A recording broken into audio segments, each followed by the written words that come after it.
Welcome to the deep dive. Today, we're cracking open something that, well, looks simple on the surface, a dinner invitation. Right. But underneath, it's packed with social dynamics, those unspoken rules, and maybe some slightly unsettling vibes. It really is. And our source material today, it actually comes from, believe it or not, an English language learning audio.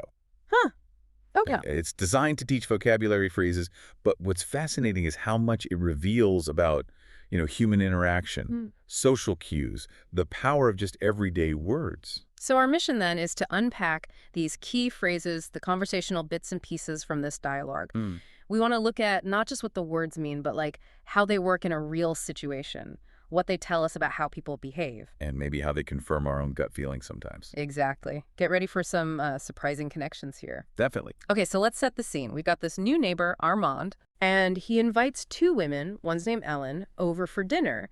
And the initial reaction from one of them, it sounds very polite, "Oh, Armand, thank you for such a thoughtful invitation. It's really very nice of you." Yeah, that word thoughtful. Yeah. It sounds nice, and it is nice, but it does something else too, doesn't it? What do you mean? Well, when you call something thoughtful, meaning, kind, considerate, someone's really thought about you, it sort of sets up an expectation. Ah, like you feel you owe them something back. Exactly, a kind of reciprocity. And that can be uh, tricky, especially if you're already feeling a bit uneasy. It pits politeness against your intuition. And Ellen, one of the characters, her intuition is like blaring alarms. Totally. Despite that polite acceptance we heard, her immediate reaction is, "I don't want to go over to his place for dinner. He gives me the creeps." Gives me the creeps. That's such a visceral phrase, isn't it? It really is. It's not just, "I don't like him," it's deeper. Yeah, it's that shivery, uncomfortable, almost scared feeling, like maybe a horror movie gives you the creeps. Right. Or like that dialogue example, "Stop it, you're giving me the creeps." Precisely. It's that gut Mm. feeling, that primal sense that something is just off, Yeah. wrong, even if you can't explain exactly why yet. So if Ellen feels that strongly, why on earth did they accept the invitation? Well, the dialogue gives us a pretty clear reason. Social pressure. Massive social pressure. Okay. The other character says something like, "Oh, come on, Ellen. It'll be nice to get to know him. Besides, he's new. It would be rude to decline." Right. The rude to decline part, that's huge, especially with someone new. It really is. To decline just means to say no, you won't or can't do something. Simple enough. But in this context, In this context, declining feels like a social foul. Like breaking an unwritten rule. You don't want to seem unwelcoming or unfriendly, especially to the new guy on the block. so you feel compelled, even against your better judgment. Exactly.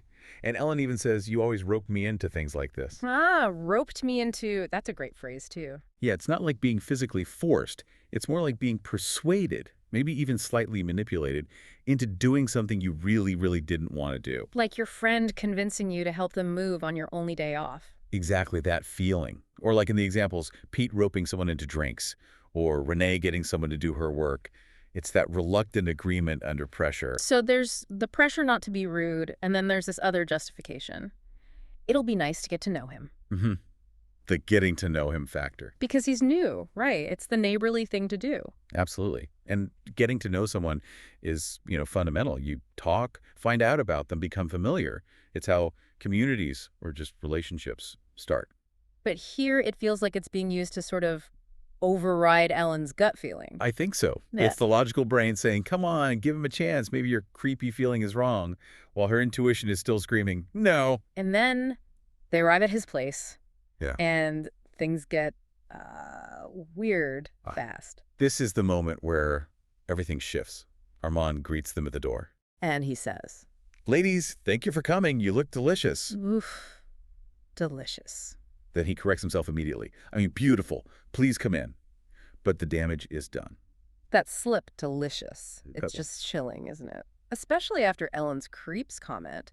It validates everything she felt. Completely. It's more than just an awkward mistake. It feels like a glimpse behind the mask, a verbal Freudian slip that confirms her deepest fears. And it gets worse. It does. He then apparently says, come with an appetite. Now, normally, appetite, a desire for food, hunger, that's totally normal dinner talk. Perfectly normal. Dinner smells good. It's giving me an appetite. Or you must have a big appetite. Fine. But combined with, "You look delicious." It takes on this really predatory, unsettling double meaning. It just lands completely wrong. It shatters that polite host facade. And you can just hear Ellen's reaction in the dialogue, right? Yeah. That exasperated, "Why on earth did you accept?" Exactly. Why on earth, that phrase adding on earth to why or where or how? It just amps up the feeling, doesn't it? The surprise, the frustration, the "I told you so" vibe. Totally. It emphasizes that intense feeling of disbelief and regret. Like, how on earth did we end up here? It shows how fast things went south. One wrong word. One very wrong word. And suddenly that initial thoughtful invitation feels like a trap. Yeah. And inside, a normal host would say, make yourself at home, make you feel comfortable. Be hospitable, right? Friendly, welcoming, caring. But Armand's behavior, it's the opposite of hospitable at this point. It's something else. Definitely unsettling. And the source audio, it just ends there. Leaves you hanging, wondering what on earth happens next. It's quite the cliffhanger. It really is. But pulling back, thinking about this whole exchange, it started as an English lesson, right? Huh. Vocabulary, phrases. Mm-hmm. But it's become this incredible deep dive into social rules, politeness, intuition, the weight our words carry. Yeah, how one slip, one creepy comment can just confirm a bad feeling you tried to ignore. It really shows how language isn't just about conveying information. It shapes our perceptions, our feelings, our connections, or our disconnections. So thinking about all this, what does it make you, listening right now, think about? When have you had that creepy feeling? Did you listen to it? How much do we trust that gut instinct versus, the pressure to be polite to fit in? Yeah, how do those simple phrases, like an invitation, carry all these hidden layers? And what happens when someone just breaks those expectations, like Armand did? It's definitely a reminder, isn't it, about how much we can learn about people and maybe ourselves just by really listening closely. Absolutely. Thank you for joining us on this deep dive.